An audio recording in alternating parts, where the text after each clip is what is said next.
Thank you very much. Your Excellency, President of Kenya, Your Excellency, President of South Sudan, or other excellencies, representatives, ladies and gentlemen.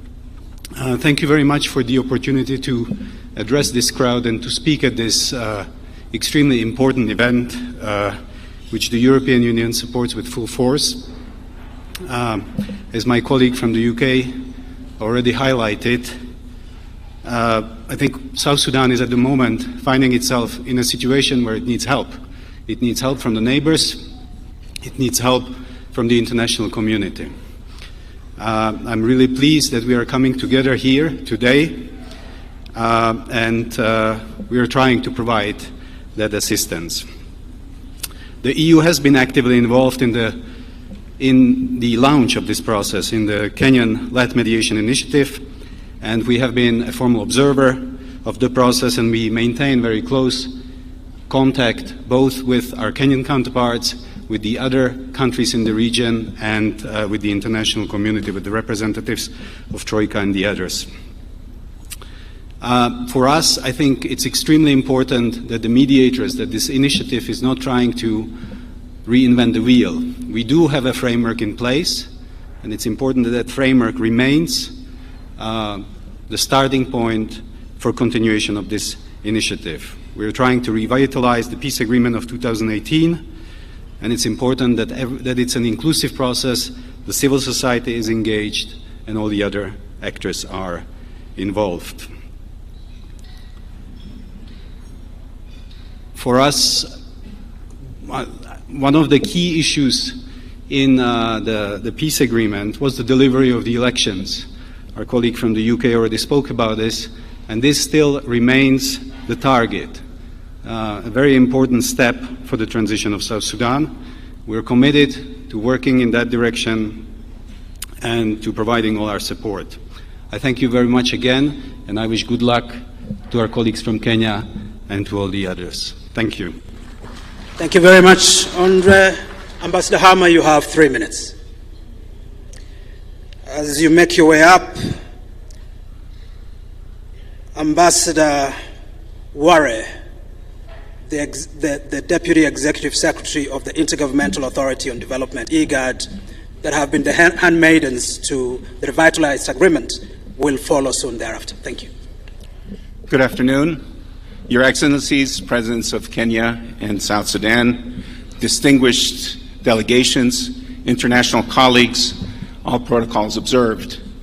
Let me also express condolences to the people of Kenya for the tragic flooding that has occurred in recent days.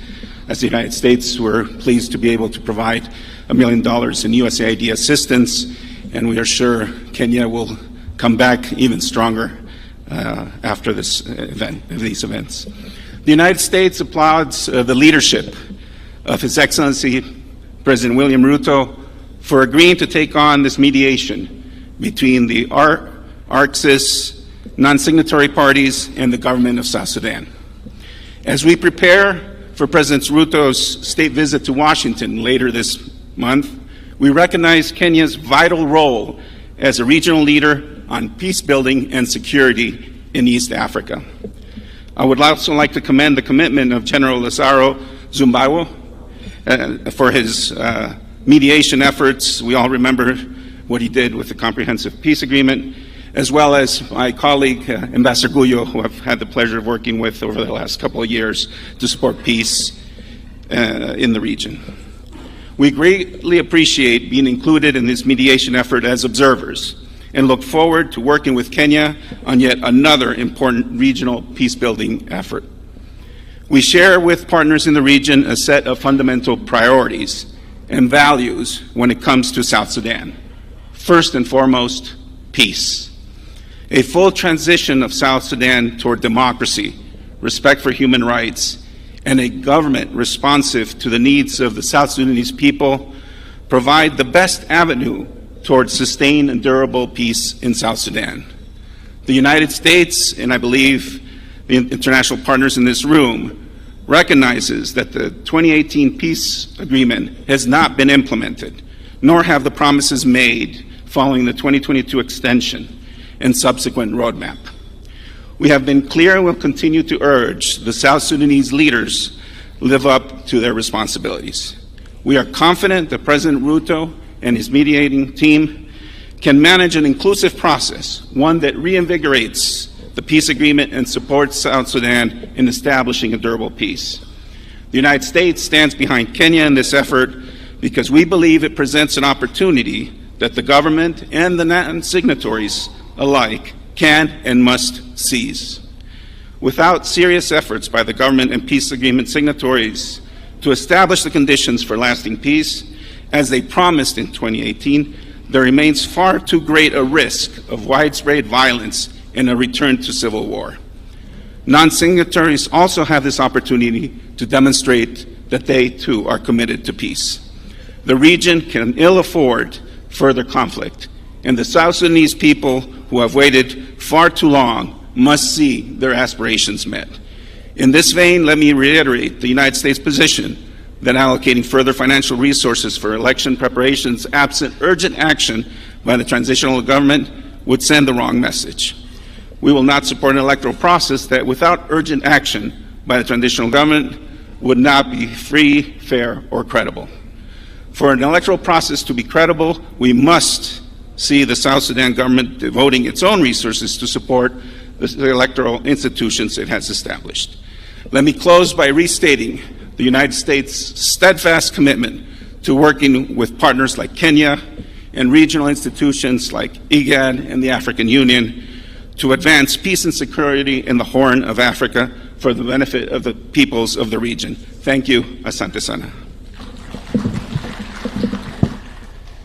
Thank you, Ambassador Hammer. My pleasure to invite Ambassador Mohamed Ouare.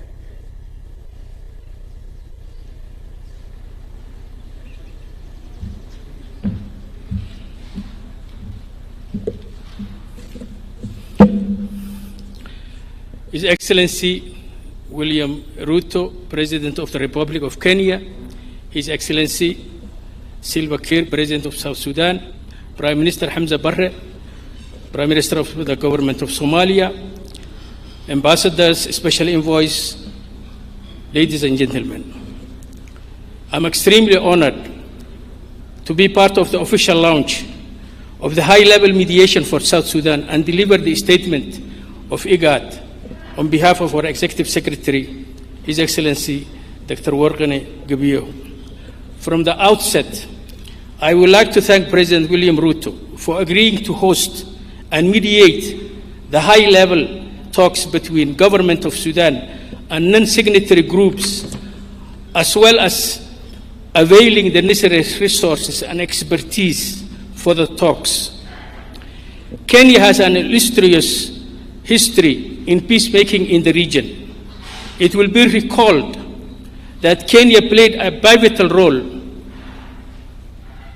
in hosting and leading the IGAD mediation process that culminated in the signing of the Comprehensive Peace Agreement of January 2005 that paved the way for the independence of the Republic of South Sudan.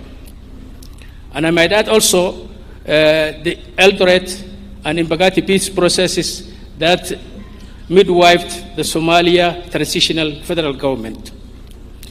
As a regional organization, IGAD is fully committed to support the efforts of His Excellency President Ruto and the Republic of Kenya, geared toward ensuring the inclusive and participatory completion of the South Sudan mediation talks.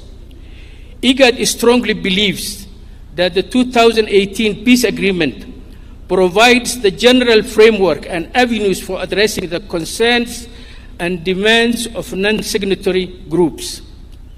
What is now required is to create the platform and a conducive environment to adequately and satisfactorily respond to these concerns and demands. It is therefore absolutely necessary that care must be taken that these talks must be conducted in conformity with the letter and spirit of the 2018 agreement. Despite multifaceted challenges and delays in the implementation, commendable progress has been made in the implementation of the 2018 peace agreement. The ceasefire is generally holding. A government of national unity has been formed and is functioning. The process of unification of forces, political reform, permanent constitutional arrangements, and financial and economic resource reforms have started and are ongoing. South Sudan, as a result, has been reaping the benefits of the peace dividends for the past 5 years. IGAD is, however, aware of the fact that implementation is facing challenges emanating from trust deficit among the parties in the agreement, lack of political will, and inadequate resourcing. Equally concerning is the absence of critical groups in the peace process, which undermines not only the sustainability of the peace agreement, but can also damage the unity and harmony of the people of South Sudan.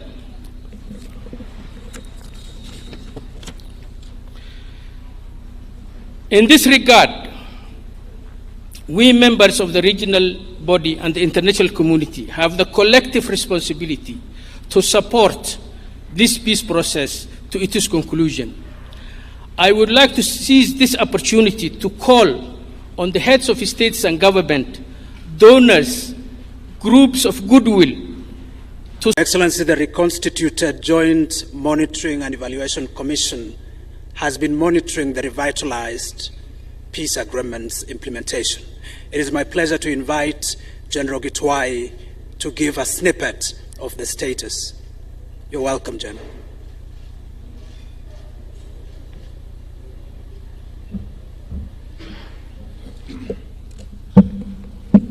Your Excellency, Dr. William Samoei Ruto, President of the Republic of Kenya, Your Excellency Salva Kiir Mayardit, President of the Republic of South Sudan and Chairperson of the East African Community, Excellencies, Heads of State and Government present here, Excellencies, Ambassadors, distinguished guests, ladies and gentlemen. At the outset, I would like, on behalf of the AJAABU, the official body that is mandated to oversee, monitor, and evaluate the implementation of the revitalized agreement on the dissolution of the conflict in the Republic of South Sudan, allow me to seize this opportunity to thank His Excellency Dr. Samoei Ruto, President of the Republic of Kenya, for accepting the request from His Excellency Salva Kiir Mayardit, President of the Republic of South Sudan, to mediate between the government of South Sudan and the non-signatory parties. This bold and decisive step, taken towards creating an opportunity for the government, the holdout groups, and the people of the Republic of South Sudan to dialogue and chart the way forward in a peaceful manner for their country in the IGAD region is commendable. Your Excellency, South Sudan has experienced a long period of conflict, and the success of the high-level mediation of South Sudan Nairobi process marks a significant step in laying the foundation towards achieving enduring peace and stability in the country.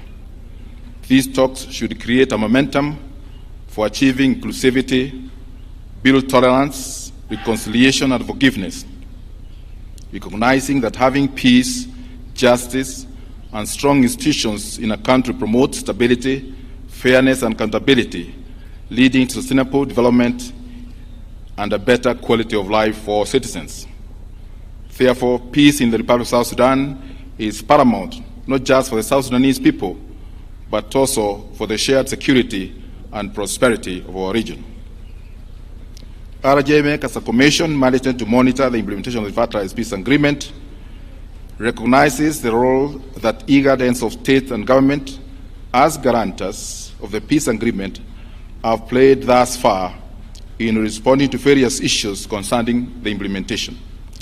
The revitalized and government national unity, which we call RTGNU, was established by the agreement. I therefore take this opportunity to commend and hail the leadership of His Excellency President Salva Kiir Mayardit, who has on many occasions stated that he shall not allow and shall never allow South Sudan to go back to war again. I also wish to commend the parties to the agreement for their continued unity of purpose, ensuring the advertised government stays the course of peace. In that respect, it is important to note that permanent ceasefire continues to hold between the parties in the agreement since the signing of the peace agreement in 2018, and South Sudan has now experienced 5.5 years of relative peace, despite sporadic skirmishes and communal fighting that continues to occur in several parts of the country. This relative peace, compared to previous years before 2018, is commendable. It's a commendable achievement and needs to be further consolidated. The South Sudan mediation process in Nairobi has the potential to further contribute to the consolidation of this peace in South Sudan. Thank you. Thank you most kindly, General Gitwai. Your Excellency, there are two parties to this mediation. It is my pleasure to invite Paganamum to speak on behalf of Soma. Your Excellency Paganamum. Please.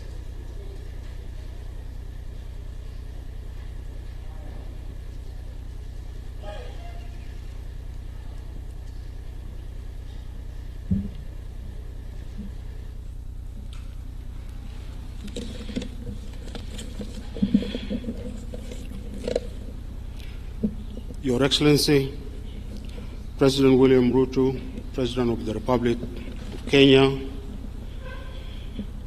Your Excellency, President Salva Kiir Mayardit, President of the Republic of South Sudan, Your Excellencies, heads of states, and other guests, ladies and gentlemen, on behalf of the opposition movements and on behalf of the National Consensus Forum, I would like to thank President Ruto for accepting the request of President Salva Kiir Mayardit to mediate between the government of South Sudan and the opposition. Your Excellencies, ladies and gentlemen, South Sudan has been at war and conflict with itself for almost all the time since its independence.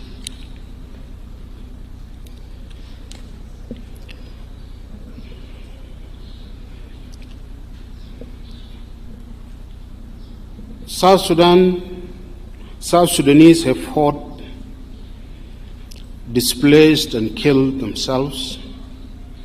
Since 2013, they have negotiated and signed agreements under the IGAD mediation. They have also negotiated and signed several documents in Rome under the mediation of Sant'Egidio community. All these agreements have not ushered South Sudan into peace and good governance.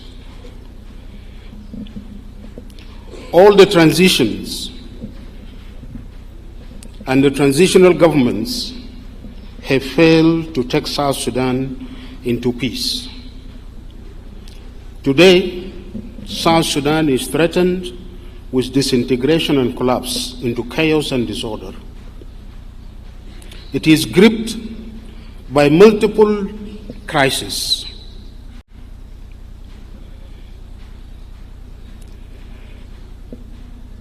The country suffers from a constitutional crisis. It is governed by interim constitutions and presidential decrees. The process for the people of South Sudan to make and adopt their permanent constitution is stalled. This is a crisis. The country is also in a political crisis with a dysfunctional government unable to deliver peace and services to its people, or to return the power to the people to elect their governments in free, peaceful, and fair elections. The country is in a severe economic crisis, and the state has been bankrupted. It is incapable to pay its civil servants or make any meaningful development, or even to maintain its diplomatic missions outside the country. To the point that